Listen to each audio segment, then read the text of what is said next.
She possessed a fortune that could grant any desire, a life shimmering with luxury that most could only dream of. He was a titan of the business world, a man whose very name echoed with power and success. But she had a secret, an uncontrollable urge to take things that weren't hers. This compulsion wasn't born of need or malice, but from a deeper, unseen struggle. She only found redemption when she stole something of immense sentimental value from him. In that moment, their two vastly different worlds collided. Yet, when he uncovered the truth, he did the last thing anyone would have predicted.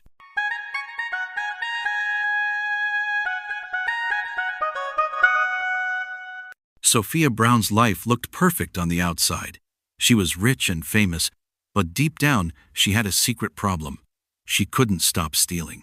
She didn't steal because she needed things, but because it made the empty feeling inside her go away.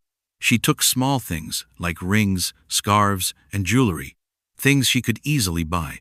It was her private struggle, until one night she took a priceless item belonging to a mysterious billionaire named Dan Miller, and this one act threatened to expose her secret and ruin her entire life. Sophia came from a very important family. Her father, Chief Brown, was a tech giant, and her mother, Lizzie Brown, was a fashion icon. Sophia grew up with private jets, expensive clothes, and unlimited money. She studied international business at a fancy university called Regal Crest, where everyone wore designer clothes and drove luxury cars. Her dorm room was a penthouse, and her life seemed perfectly organized. But behind her smile, she was fighting a quiet war. The urge to steal would hit her suddenly. For example, at a friend's house, a vintage ring would catch her eye. It wasn't about the ring's value. It was about the act of taking it. Her hand would move on its own, slipping the ring into her bag. Her friend would never know, and Sophia would never wear the ring. But just feeling its weight in her bag gave her a strange, brief sense of control. At a Fashion Week party, surrounded by the noise of champagne glasses and camera flashes, she saw a beautiful silk scarf, a special limited edition, draped over a chair. Its owner was busy getting attention from the media.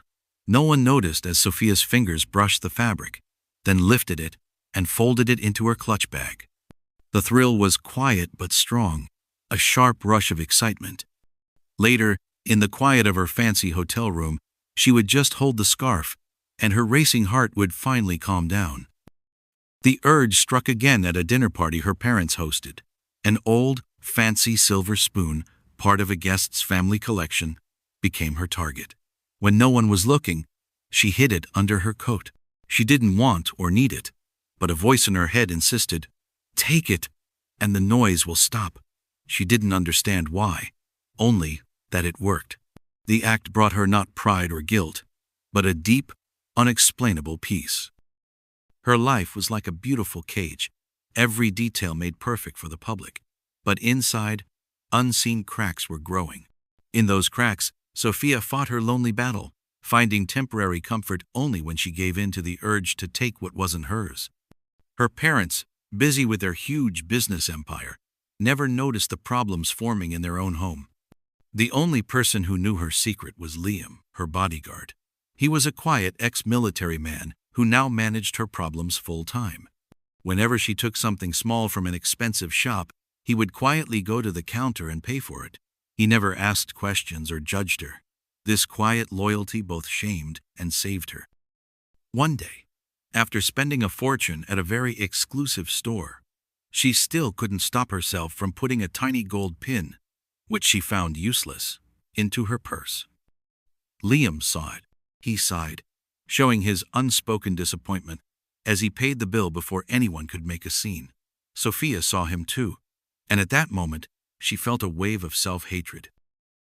At a private charity gala, wearing a shimmering purple dress, she moves through the glittering crowd like a ghost.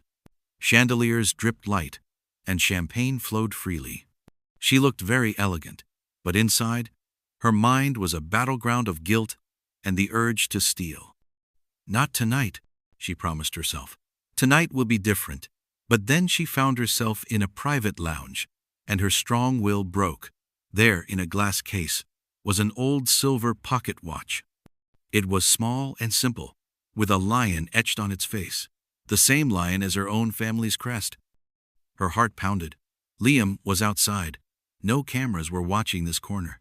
She knew it was wrong, but the familiar ache in her chest was deafening. With a quick, secret look around, she slipped the watch into her purse. Hours later, Dan Miller arrived, dressed in a sharp black tuxedo. He was a man who got attention just by being quiet. This billionaire rarely came to such events, but this gala was started by his late brother. He walked straight to the display case, his face showing no emotion, his focus complete. He had come for the watch, the last gift from his brother, which he had only recently gotten back. The case was empty. A cold, hard look crossed his face. That watch was more than just an object. It was a memory, a final connection. Leaning towards his assistant, his voice was a quiet, controlled whisper. Find out who. No police, no press. Handle it. In a back room, the security video showed what happened. There was Sophia, slipping past the velvet rope, her hand reaching into the case. The security chief looked at Dan, waiting for an order. Dan's face stayed calm and unreadable, but his eyes were like ice. Do not involve the police, he ordered quietly. I will handle this myself. That night, Sophia couldn't sleep. She didn't know the story behind the watch, but she felt its weight. She had crossed a line. Even Liam, driving her home, sensed the change. The silence in the car was thick with unspoken questions. The next morning, a black envelope was on her doorstep. No name, no return address. Inside, a single card had a message in bold, sharp ink. Return what you took. D.M. Her hands shook. She knew instantly who D.M. was. The air in her perfect penthouse suddenly felt thin and heavy. She was no longer just a girl with a secret problem. She was a thief who had stolen from a man who didn't forgive. Sophia read the note for the 10th time. Return what you took. D.M. The message made her stomach feel cold and tight. She pulled the watch from where she had hidden it. It felt heavy in her hand, the engraved lion on its face seeming to mock her. Looking closer, she saw the faint initials E.M. etched on the inside. Her blood ran cold. Shortly after, Liam walked into her suite without knocking, his face serious. You took something, didn't you? He asked quietly. She could only nod, feeling ashamed. He let out a long, tired sigh. You have to face this, Sophia. I got this note, she whispered, her voice trembling. It says to return it. It's from D.M. Liam pulled out his phone and showed her a news article. A photo of a tall, powerful man in a dark suit filled the screen. The headline read, Billionaire Dan Miller recovers brother's lost heirloom. Her world spun. That was his? Liam nodded. His brother, Ethan Miller, died in a plane crash. That watch was the last thing he ever gave him. Dan just spent years getting it back. He looked at her, his gaze steady. And now you have it. That evening, Sophia found herself standing in front of Cole Towers, a huge glass and steel building. Liam stood beside her, a quiet source of support. You're not a criminal, he said gently, but if you run from this, you'll become one. Taking a deep breath, she walked into the lobby. The receptionist just nodded. He's waiting for you. She was led to a huge office on the 32nd floor, which had an amazing view of the city. Dan Miller stood in the shadows, his presence filling the room. He wasn't angry. He seemed disappointed. I knew you'd come, he said, his voice deep and calm. You don't seem like someone who would hide. Her mouth was dry. She reached into her purse and placed the watch on his desk. I'm sorry, she stammered. I don't know why I do it. I just can't stop.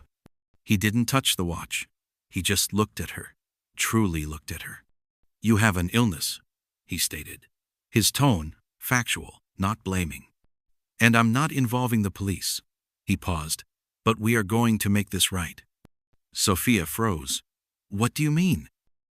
An apology isn't enough, he said, his voice low. Not for this. He finally picked up the watch, touching it with great care. My brother gave this to me. It was all I had left of him. He turned to face her, his eyes sharp. You didn't care to know that. That's the real problem. Shame burned in her cheeks.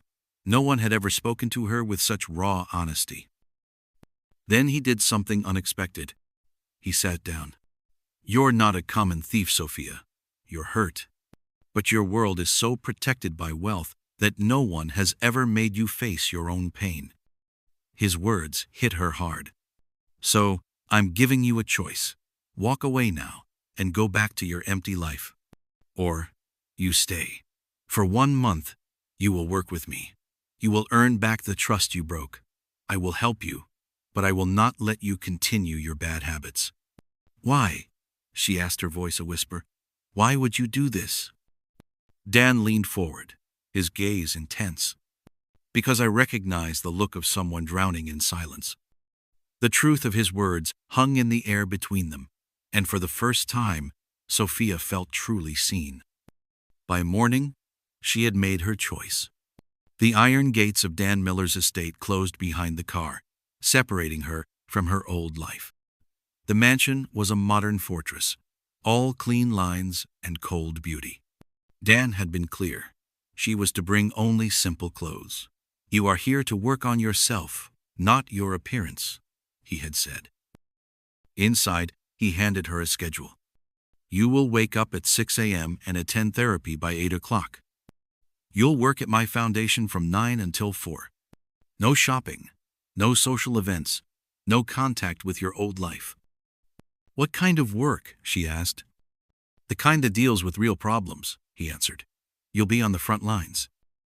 Later, in her plain, simple room, a strange sense of calm settled over her. For the first time, no one expected her to be perfect. It was terrifying, yet it felt like a new beginning. The next day, Sophia found herself in a part of the city she had only ever seen from above.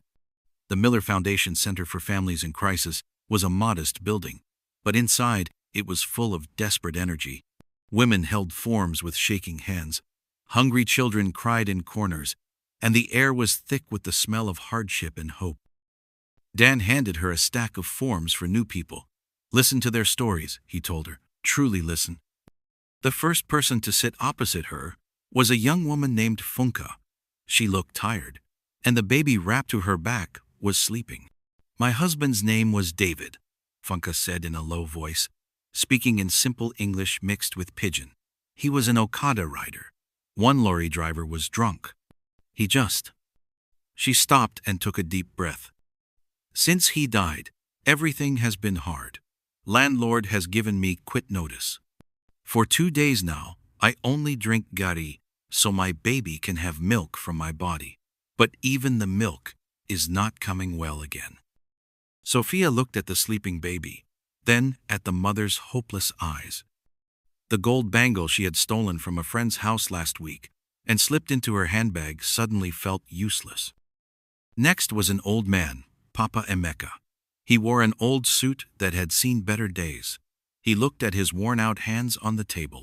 I worked as a government clerk for 35 years, he said, his voice shaky. They said my pension will be coming. That was 2 years ago. I haven't seen anything. My wife, Mama Ada, her blood pressure is high. The medicine is expensive. I have never begged in my life, but my wife told me to swallow my pride and come here. She said my pride is not more important than her life.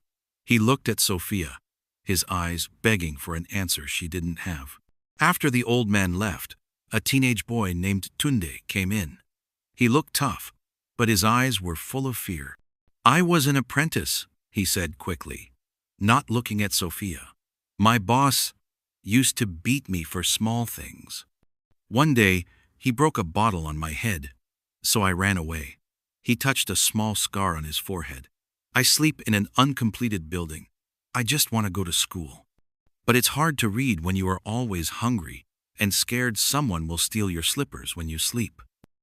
Then, a foundation worker brought in a small girl. Her name was Aisha, and she was maybe 6 years old. She held a dirty doll with one eye. Mummy is always crying, Aisha said in her small, innocent voice. She tells me to hide when the big uncle comes to our room. He gives Mummy money, but then they will be making noise, and Mummy will be crying. The little girl looked at Sophia. Mummy told me to come here and be a good girl. Please, do you know when I can go home? The last person was a woman in her 40s named Mrs. Adebayo. She moved slowly, and her face was full of pain.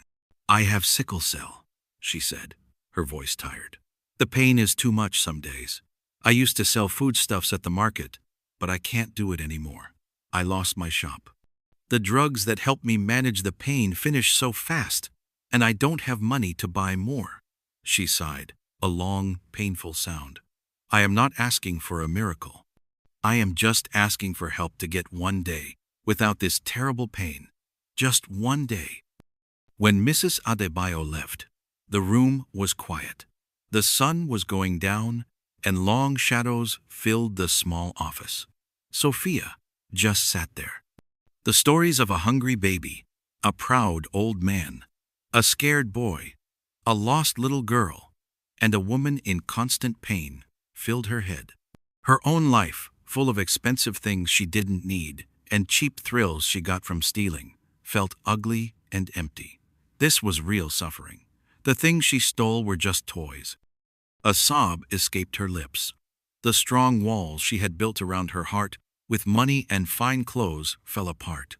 Tears, hot and full of shame, ran down her cheeks. She put her head on the table and cried. She cried for the people she had met, for their pain and their struggle. But mostly, she cried for herself, for the empty person she was, and the long road she had to walk to become someone good. Dan found her in the garden that evening. You were good today, he said softly. I did nothing, she whispered, her voice breaking. They have nothing, Dan, and I was stealing just for the thrill of it. Tears streamed down her face. I've been so blind. He didn't offer empty, comforting words. He simply sat with her. Your pain was just a different kind of poverty. She looked at him, a new determination in her eyes. I want to give, not take. Then start now, he said, right here. The following weeks changed her. She exchanged luxury for practical tasks, organizing donations and playing with children. She started smiling again, not the fake, picture-ready smile of her past, but a real, gentle curve of her lips. She even secretly arranged for her mother's fashion company to donate unsold clothes to the foundation. Her parents, she noted with a pang of sadness, hadn't even called to ask where she was. One afternoon, a little boy named Chucks, who had recently lost his mother, gave her a tight hug after she helped him with his homework. In that simple, deep moment of connection, the old Sophia disappeared. From the doorway, Dan watched. A rare, soft smile was on his face. You're changing, he said as they drove home. I feel it, she replied. For the first time, I feel like I'm enough. He glanced at her. You always were, Sophia. You just never knew it. She met his gaze and saw something new there. Not pity, but a deep, growing affection. Her heart, once empty, was now full of questions. This was no longer just about paying for her mistakes. Something more was beginning to grow between them. Everything was going smoothly until her peace was interrupted with chaos, which arrived in the form of Chloe, Sophia's former best friend, who stormed into the foundation lobby one afternoon wearing designer sunglasses and a look of complete disgust. What is this place? Chloe demanded. I've been looking everywhere for you. Your mother is worried. I'm not missing, Sophia said, her voice steady. I'm healing. Chloe scoffed. Healing from what? Look at you, living here like a poor person. Are you working for this man? Before Sophia could answer, Dan's calm voice cut through the tension. She is here, by choice. He stood behind her, a strong, protective presence. And you are leaving. Chloe shot him a hateful look before storming out. Sophia felt tears welling up. It's so hard, she whispered. My old life keeps trying to pull me back. Then you must keep choosing this one, Dan said, his voice gentle. He touched her hand briefly, but the warmth stayed. This was about more than just healing now. This was about love. A love she was finally ready to earn. The community hall was busy. It was the launch of Backpacks of Hope, Sophia's plan to give school supplies to girls from poor families. As she watched them receive their bags, each with a personal handwritten note from her heart filled with a new kind of joy. Then she saw her, a little girl, no older than 7, secretly slipping a doll into her pocket. A jolt of recognition went through Sophia. She knelt beside the child. "I used to take things too," she whispered gently, "because I felt very empty." The girl's eyes widened. Sophia took the doll and placed it in the girl's hands. "This is a gift," she said. "You don't have to hide it. It's yours." The girl hugged the doll, tears of gratitude in her eyes. From a distance, Dan watched, his face filled with pride. The woman before him was not the same one who had stolen his watch. She was becoming something much greater. That night, a quiet fire crackled in the study. Dan found Sophia looking through foundation letters. He handed her a mug of tea. "You asked why I helped you," he began, breaking the comfortable silence. "My brother, he was my anchor. When he died, I lost myself. I built all of this." He gestured around the huge mansion. "To avoid feeling anything." He met her gaze. "You came into my life and stole the one thing that still connected me to him. But in doing so, you woke me up. You reminded me how to feel." The space between them was filled with unspoken emotion. "I'm scared," she confessed. "Scared of being loved before I've learned to love myself." He moved to sit beside her. "Then I will wait," he said, his voice a low, steady promise. It's been a month, and it was time to finally go home. The gates to her family estate felt different this time. Sophia stepped out of the car, dressed simply, and walked into the grand house where she had grown up feeling like a ghost. Her parents looked up, stunned. "Sophia," her mother gasped, "you look real." "I am," she said, "and I have a confession." She told them everything. The gilded cage, the stolen items, the empty heart. "You built an empire," she told them, her voice clear and without anger. "But you didn't see that your daughter was broken." For the first time, her parents saw her, not the perfect heiress, but their wounded, healing child. That night, she slept in her old room, and for the first time it felt like home. At the Foundation's yearly gala, Sophia stood backstage, her heart pounding. Tonight, she was the main speaker. Dan appeared at her side. "Just be honest," he whispered. She stepped onto the stage and into the spotlight. "My name is Sophia Brown," she began, "and for most of my life I was a thief." A hush fell over the crowd. She told them everything, the fancy but restrictive life, the stolen items, the empty heart. Her eyes found Dan's in the front row. "One day, I stole something precious from a man who chose to show me kindness instead of punishment. He didn't just ask for his property back. He asked me to be better." Tears shone in her eyes. "Love," she finished, her voice full of strong belief, "is not something you take, it is something you build. And for the first time, I love the woman I am building." The room burst into loud applause and a standing ovation. Dan walked onto the stage, his eyes full of emotion. "You didn't just give back a watch," he said, his voice low enough for only her to hear. "You gave back my hope." Later, as they walked under the cool night sky, the city lights painting a gentle glow around them, Sophia felt a deep sense of peace. "So, what happens now?" she asked quietly. Dan took her hand, his grip warm and sure. "Now," he said, "we build, together, one day at a time." She no longer needed to take what wasn't hers. By learning to give, she had found everything that truly mattered: purpose, peace, and a love that had waited patiently for her to find herself. Thank you for watching. Kindly like, subscribe, and comment what lessons you learned from this story. Another video will be up this week. I will see you then.